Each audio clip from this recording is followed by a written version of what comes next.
स्वागत है आप सभी का फिर से एक नए वीडियो में। दोस्तों, इस वीडियो में हम बात करेंगे बिहार सीईटी बीएड इंट्रांस के ऊपर, जो कि कंबाइंड इंट्रांस टेस्ट हर वर्ष होता है और इस बार भी होगा।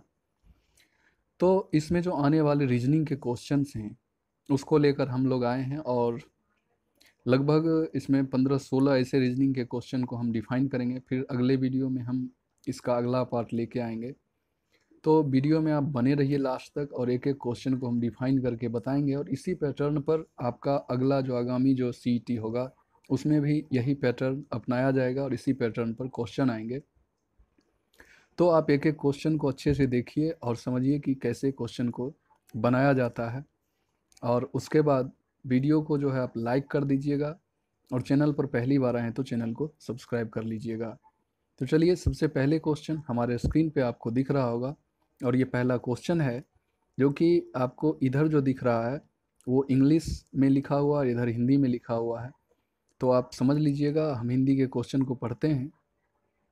तो इसमें जैसे दिया हुआ है कि नई दिल्ली रेलवे स्टेशन से प्रत्येक 2.5 घंटे बाद पटना के लिए ट्रेन छूटती है, यानी कि 2.5 घंटे के अंतराल पर एक ट्रेन चलती है। यानी कि अगर पहली ट्रेन अभी चली तो इसके बाद जो दूसरी ट्रेन जाएगी पटना के लिए दिल्ली से, वो 2.5 घंटे के बाद जाएगी।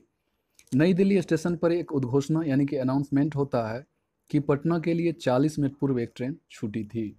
तो 40 मिनट पूर्व छूटी थी, और अगली ट्रेन जो है सो 18 बजे छूटेगी। तो यह उद्घोषणा कितने बजे होती है? तो अब देखिए, 18 बजे एक ट्रेन, अगली ट्रेन जो है सो 18 बजे जाएगी। तो इसका मतलब है इससे 2.5 घंटे पहले, यानी कि 15:30 में आपका वो ट्रेन गई होगी, यानी पिछली जो ट्रेन गई। और 40 मिनट पूर्व एक ट्रेन गई, ऐसी उद्घोषणा होती है। तो यह उद्घोषणा कब हुई होगी? तो यह 15:30 में जो है, आप 40 अगर ऐड कर देते हैं 40 मिनट, तो इसमें अगर 30 मिनट ऐड हम करते हैं इसमें, तो यह 16 बज जाता है। और चूंकि 30 मिनट ऐड करते हैं, और चूंकि 40 मिनट पूर्व और 10 मिनट मेरे हाथ में और रहता है, तो 16 और 10 मिनट वो जो बचा हुआ है, यानी कि 16:10 में यह उद्घोषणा हुई थी। तो 16:10 में उद्घोषणा हुई थी, और आपका आंसर हो जाएगा ए।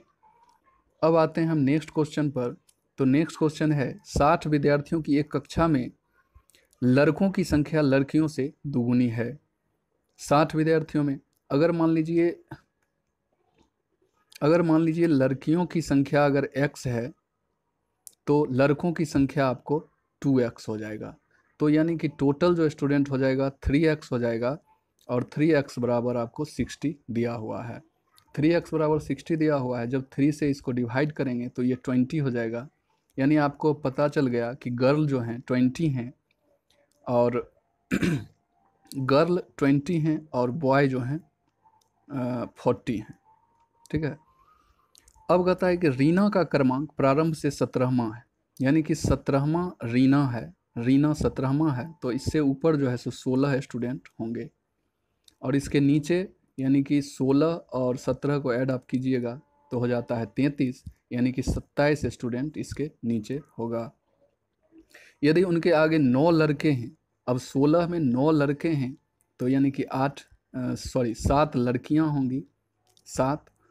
और चूंकि लड़की टोटल कितना है, 20 है, तो उसके बाद कितनी लड़कियां? तो 7 लड़की अगर ऊपर है, और एक तो रीना खुद हो गई 8, और तो 20 लड़की में अगर 8 लड़की रीना लगा के ऊपर से रीना तक में 7-8 लड़की है, तो नीचे जो हो जाएगा वो आपको 12 हो जाएगा, क्योंकि 20 में से 8 घटाइएगा तो 12, यानी कि रीना के नीचे जो है 12 लड़की है, यानी कि आपका ऑप्शन नंबर ए इसका आंसर होगा। नेक्स्ट क्वेश्चन पे चलते हैं। तो ये आपका साइलोगिज्म है। तो साइलोगिज्म में कह रहा है कि सभी चूहे बिल्ली हैं। तो अब देखिए, ये चूहे हो गए और ये बिल्ली हो गया, यानी कि कैट हो गया, और सभी बिल्लियां कुत्ते हैं। अब सभी बिल्लियां जो हैं क्या हैं, डॉग हैं, कुत्ते हैं। अब इसमें निष्कर्ष आपका जो है कंक्लूजन, वो कह रहा है कुछ कुत्ते चूहे हैं। तो ये डॉग जो है, कुछ डॉग चूहे हैं तो बिल्कुल हैं, और कुछ कुत्ते बिल्लियां हैं, कुछ कुत्ते बिल्लियां हैं, तो कुछ कुत्ते भी बिल्लियां हैं। ठीक है, क्योंकि कुत्ते के अंदर बिल्ली है तो कुछ तो होगा ही। तो इस प्रकार से आपका जो होगा आंसर होगा ऑप्शन नंबर सी यानी कि 1 और 2 दोनों तर्कसंगत है। आइए नेक्स्ट क्वेश्चन पे चलते हैं। नेक्स्ट क्वेश्चन है, बीमार लोगों को दवा की ज़रूरत होती है। इसमें कथन में कह रहा है कि बीमार लोगों को दवा की ज़रूरत होती है।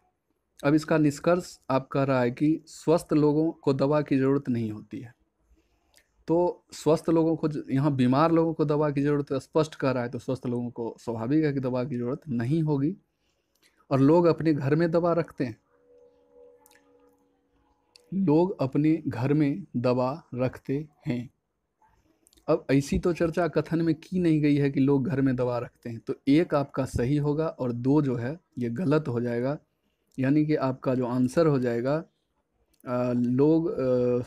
यदि केवल निष्कर्ष 1 निकलता है, यानी कि ऑप्शन ए हो जाएगा आपका आंसर। आइए नेक्स्ट क्वेश्चन। हमारे राष्ट्र की बढ़ती जनसंख्या से कई आवश्यक संसाधनों का ह्रास होगा। जनसंख्या बढ़ेगी तो संसाधनों का ह्रास होगा। अब निष्कर्ष में कर रहा है हमारे राष्ट्र की जनसंख्या को नियंत्रित किया जा सकता है। हमारे राष्ट्र की जनसंख्या को नियंत्रित किया जा सकता है, ऐसी चर्चा नहीं की गई है। कथन में ऐसी चर्चा नहीं की गई है, तो ये आपका गलत हो जाएगा। और राष्ट्र अपने नागरिकों को एक उचित जीवन प्रदान करने में सक्षम नहीं होगा, तो ऐसी भी चर्चा उसमें नहीं की गई है। तो ये दोनों आपका गलत हो जाएगा, यानी कि आपका ऑप्शन सी हो जाएगा यदि न तो निष्कर्ष 1 और न निष्कर्ष 2 निकलता है, यानी यही आपका सही होगा। नेक्स्ट क्वेश्चन है, स्कूल यूनिफॉर्म गरीब माता पिता पर जो है सो बोझ है। तो बोझ तो है ही, क्योंकि गरीब जो हैं उन्हें यूनिफॉर्म देने में भी कठिनाई होती है। अब इसका कार्रवाई क्या हो सकता है? गरीब अभिभावकों को स्कूल यूनिफॉर्म खरीदना बंद कर देना चाहिए। ये तो निदान नहीं हो सकता है, क्योंकि यूनिफॉर्म जरूरी है और यूनिफॉर्म रहने से बच्चे में भेदभाव नहीं होता है, क्योंकि सभी के ड्रेस एक जैसे होते हैं। तो ये गलत हो जाएगा आपको। दूसरा जो है, स्कूल यूनिफॉर्म पर स्कूल माली सहायता। हाँ, अगर स्कूल आपकी सहायता यानी कि पेरेंट्स लोग की सहायता स्कूल कुछ कर दे, कुछ ड्रेस के लिए, यूनिफॉर्म के लिए कुछ वो भी सहायता करे, तो ये संभव है। यानी कि 2 जो है आपका सही हो जाएगा। इसलिए केवल जो है बी नंबर होगा, यदि केवल कार्रवाई 2 अनुसरण करता है। आइए नेक्स्ट क्वेश्चन है, ग्रामीण क्षेत्रों में स्कूल छोड़ने की दर बहुत अधिक है। ठीक है, क्योंकि बच्चे आम आय अर्जित करने की गतिविधि में अपने माता पिता का सहयोग करते हैं। ग्रामीण क्षेत्र में बच्चे स्कूल इसलिए छोड़ते हैं क्योंकि वो अपने माता पिता का काम में हाथ बटाते हैं। अब उसकी कार्रवाई क्या हो सकती है? माता पिता को शिक्षित करने के लिए प्राथमिक शिक्षा पर जन जागरूक कार्यक्रम का शीघ्र विस्तार किया जाना चाहिए। ऐसा अगर करेंगे तो माता पिता भी जागरूक होंगे और उन्हें स्कूल भेजने की चेष्टा करेंगे, स्कूल भेजेंगे, तो ये सही है कार्रवाई 1। और मुआवजा एक उपाय नहीं है, तो मुआवजा एक उपाय, मुआवजा अगर दे दें, यानी कि जितने के बदले वो बच्चे कार्य करते हैं अपने माता पिता के साथ, उतना अगर मुआवजा उन्हें दे दिया जाए, तो ये उपाय थोड़े है। मुआवजा ले लेने से वो थोड़े, लेकिन जागरूक हो जाएंगे तो वो अपने बच्चे को स्कूल भेज सकते हैं। इसलिए इसका जो होगा कार्रवाई 1 सही होगा और कार्रवाई 2 सही नहीं होगा, यानी कि ऑप्शन ए इसका आपका आंसर होगा। 39 नंबर क्वेश्चन है, 5 या इससे अधिक उम्र के बच्चों को स्कूल में भेजना वांछनीय है। तो वांछनीय है। अब इसका अनुमान कैसे आप लगा सकते हैं? तो अनुमान देखिए, इस उम्र में बच्चे उपयुक्त विकास स्तर को प्राप्त कर लेते हैं और सीखने के लिए तैयार होते हैं। तो ये तो बिल्कुल सही है, क्योंकि एक जो उम्र बनाया गया है 5 और इससे अधिक उम्र के बच्चों को स्कूल भेजना चाहिए, तो इसके लिए जो है सो 5 वर्ष के बाद जो है सो वो सीखने के लिए उपयुक्त इनका उम्र है और वो सीखना शुरू कर देते हैं। तो ये सही है आपका ऑप्शन 1, अनुमान 1 जो है। और स्कूल 6 वर्ष की उम्र के बाद बच्चों का स्कूल में प्रवेश, ये तो गलत है। 6 वर्ष के बाद ऐसा थोड़े कि एडमिशन वो नहीं लेंगे। तो ये आपका ऑप्शन 1 सही हो जाएगा, यानी कि ए नंबर आपका सही होगा। 40 नंबर में कर रहा है, ट्रेन कंपार्टमेंट में चेतावनी, ट्रेन रोकने के लिए चेन खींचें, अनुचित उपयोग के लिए। अगर चेन खींचें ठीक है, अगर काम है तो खींचें, लेकिन अगर आप अनुचित अगर खींचते हैं, आपको कोई वर्क नहीं और फिर भी खींचते हैं, बदमाशी से खींचते हैं, तो आपको 500 रुपये दंड देना होगा। अब अनुमान क्या लगाया जा सकता है कि कुछ व्यक्ति अलार्म चेन का अनुचित प्रयोग करते हैं, तो कुछ तो करते हैं, अनुचित प्रयोग करते हैं, तभी तो ऐसा लिखा गया है कि अनुचित प्रयोग ना करें। तो ये सही होगा आपका।